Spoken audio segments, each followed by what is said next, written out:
Arun boss എഴുതി സംവിധാനം ചെയ്ത് ഇന്ന് തിയേറ്ററുകളിൽ റിലീസായ സിനിമയാണ് മാരിവില്ലിൻ ഗോപുരങ്ങൾ. ഒരു ഫീൽ ഗുഡ് കോമഡി ഡ്രാമ ജോണറിൽ വരുന്ന സിനിമയാണ്.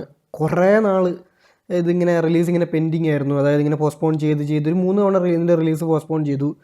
2023 ഓട്ടം സീസണിൽ അത് റിലീസ് വെച്ചിരുന്നതാണ്. പിന്നെ അത് കഴിഞ്ഞിട്ട് ബ്രഹ്മയുഗവും തുണ്ടും ഒക്കെ റിലീസ് ചെയ്ത ഫെബ്രുവരി 3rd വീക്കിൽ റിലീസ് വെച്ചിരുന്നു. പിന്നെ അത് കഴിഞ്ഞിട്ട് ആവേശത്തിൻ്റെ ഒക്കെ കൂടെ വിഷു റിലീസായിട്ട് വെച്ചു. ഇത് 3 മാറ്റിയിട്ടാണ് ഇന്ന് സിനിമ റിലീസായിരിക്കുന്നത്. ഇതിനെപ്പറ്റി പറയാനാണെങ്കിൽ ഞാൻ പറഞ്ഞ ഒരു ഫീൽ ഗുഡ് സിനിമയാണ്, പക്ഷേ ഒട്ടും അപ് ടു ഡേറ്റ് അല്ലാത്തൊരു സിനിമയായിട്ട് എനിക്ക് തോന്നി. ഇതിൻ്റെ വിഷ്വൽ സൈഡ്, അതായത് ക്യാമറ വർക്കും കളർ ഗ്രേഡിങ്ങും അടിപൊളിയായിരുന്നു. പിന്നെ അതിൽ ഉൾപ്പെടുത്താവുന്ന ആർട്ട് ഡിപ്പാർട്ട്മെൻറ്റ് വർക്കും എക്സലൻ്റ് ആയിരുന്നു. ഇതിൻ്റെ സംവിധായകൻ അരുൺ ബോസ്, പുള്ളിയുടെ മുൻപത്തെ സിനിമയായിരുന്നു ലൂക്ക. അതിൻ്റെ ഈ വിഷ്വലും ആർട്ട് പരിപാടിയൊക്കെ ആയിരുന്നു അതിൻ്റെ ഏറ്റവും അടിപൊളി എന്ന് പറയാനുള്ളത്. ബാക്കി എല്ലാം കൊണ്ട്, അതായത് കൺസെപ്റ്റ് വൈസ് ആയാലും ശരി, അല്ലാത്ത തരത്തിലുള്ള കഥ പറച്ചിൽ രീതിയായാലും ശരി, ഒക്കെ ഒരു 5 വർഷം മുമ്പ് നമ്മളെ മലയാള സിനിമകളിൽ കുറേ, അതായത് കോവിഡിന് തൊട്ട് മുമ്പുള്ളൊരു പീരീഡ് കുറേ ഫീൽ ഗുഡ് സിനിമകൾ വന്ന് ഹിറ്റ് അടിച്ചൊരു സമയമുണ്ട്.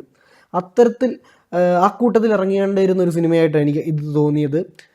പെർഫോമൻസിലേക്ക് വരികയാണെങ്കിൽ ഇന്ദ്രജിത്ത് ആസ് യൂഷ്വൽ അടിപൊളിയായിട്ട് തന്നെ ചെയ്തിട്ടുണ്ട്. ശ്രുതിയും വിൻസി അലോഷ്യസും ഓക്കെ, അതായത് കുറ്റമൊന്നും പറയാനില്ല, പക്ഷേ ഭയങ്കര അടിപൊളി അങ്ങനത്തെ പറയാനില്ലാത്തൊരു സംഭവം അങ്ങനെ തോന്നിയുള്ളൂ.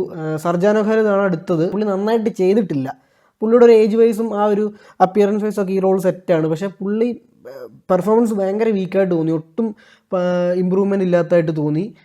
പിന്നെ ഞാൻ പറഞ്ഞില്ലേ, ടെക്നിക്കലി ആ കാര്യങ്ങളൊക്കെ പോസിറ്റീവാണ്. പാട്ടുകൾ നല്ല പാട്ടുകളാണ്, വിദ്യാസാഗറാണ് പാട്ടുകൾ ചെയ്തിരിക്കുന്നത്. പക്ഷേ ഇതിലെ പ്രശ്നം എന്താണെന്ന് വെച്ചാൽ ഒട്ടനവധി പാട്ടുകളാണ്.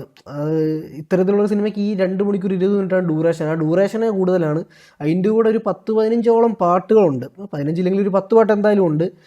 ഇതിൽ തന്നെ ഈ ഷൂട്ട് ചുമ്മാ പാട്ട്, നമുക്ക് വിദ്യാസാഗർ സാറ് കുറച്ച് പാട്ട് തന്നു, അപ്പോൾ നമുക്കത് ഷൂട്ട് ചെയ്യാം എന്ന് പറഞ്ഞ് ചുമ്മാ ഷൂട്ട് ചെയ്ത് പടത്തിനിടയ്ക്ക് ഒരു കാര്യമില്ലാതെ കയറ്റി വെച്ചിരിക്കുന്ന കുറേ പാട്ടുകളുണ്ട്. നമുക്കതിൻ്റെ എഡിറ്റ് കാണുമ്പോൾ അറിയാം പാട്ടുകൾ കുഴപ്പമില്ലെങ്കിൽ പോലും സിനിമയോട് ചേർന്ന് കേൾക്കുമ്പോൾ നമുക്കൊട്ടൊരു സുഖം തോന്നത്തില്ല. പിന്നെ ഞാൻ പറയില്ലേ, സ്ക്രിപ്റ്റാണ് ഇതിൻ്റെ ഏറ്റവും വീക്ക്. കണ്ണും പൂട്ടി നമുക്കൊരു അരമണിക്കൂർ കട്ട് ചെയ്ത് കളയാൻ പറ്റും. പിന്നെ ഇതിൻ്റെ ഒരു സ്ട്രോങ് കോൺഫ്ലിക്റ്റോ പരിപാടികളൊന്നുമില്ല. ഓരോ ക്യാരക്ടറിനും ഓരോരോ പരിപാടികൾ, കോൺഫ്ലിക്റ്റിനുള്ള സാധനം ഇട്ട് കൊടുത്തിട്ടുണ്ട്.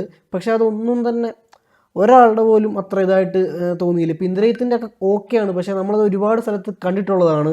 ഒരുപാട് സ്ഥലത്ത് ഇൻ ദ സെൻസ് ഒരുപാട് സിനിമകൾ കണ്ടിട്ടുള്ളതാണ്. പിന്നെ കുട്ടികളെ കയ്യിലെടുക്കാൻ വേണ്ടി കുറച്ച് ആനിമേഷൻ ഗ്രാഫിക്സ് പരിപാടികൾ, കാർട്ടൂൺ പോലത്തെ പരിപാടികൾ, ഇതിൽ കഥയിൽ അത് പാർട്ടാണ്, പക്ഷേ കുട്ടികൾക്ക് വേണ്ടി ആയിരിക്കും മേ ബി അത് കുറച്ച് കൂടുതലായിട്ട് കാണിക്കുന്നുണ്ട് ഒരു സമയമൊക്കെ എടുത്ത്. അങ്ങനെ ആകത്തൊക്കെ എനിക്ക് മൊത്തത്തിലൊരു ബിലോ ആവറേജ് അനുഭവം സമ്മാനിച്ച സിനിമയാണ്.